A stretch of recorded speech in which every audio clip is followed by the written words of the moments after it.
It seems to me that you have not addressed the lies that that Donald Trump has told, and the lies that the Brexiteers told, and there are several of them. And I think possibly that may be the reason why the Brexit campaign went through and why Donald Trump won the election. And how do we fight these lies is my question. Oh, good question. As for how we deal with lies, this is, there have always been lies, but man, this campaign, and Donald Trump specifically, broke every record. Well, I shouldn't say every record. Look, history is very long, but certainly in the last 50 years, beyond anything we've ever seen in the United States. The way that he would just say things, the way he doesn't read books as far as we can tell. So he just says stuff. And how do we deal with it? We can't deal with it like by court order. We can't deal with it by... My general approach to these sorts of questions is take an indirect route. That is, people will believe ever more extreme nonsense the more furious they are at the other side. So to the extent that we are now we're all bathed in an absolute river of outrage at the other side, we will believe anything about them.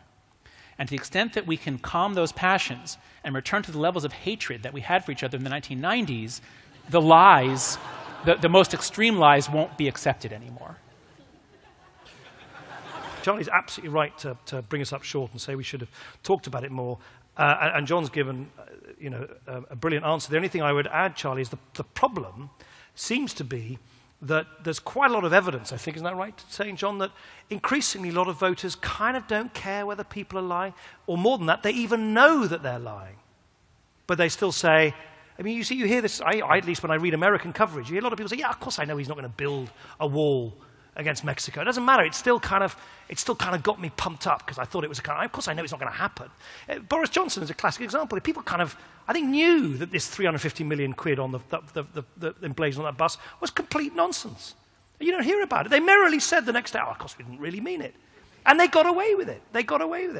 And so, that's the weird thing, is that we're kind of now, that people are now signaling things to each other through hyperbole or downright falsehood, because it kind of in almost sort of lurid terms signals an emotional connection, which is more important than the fact itself. And that's tough, and it's really tough for liberals, because liberalism, the J.S. Mill liberalism, kind of has a reverence for fact, as if the fact itself has a kind of value in itself.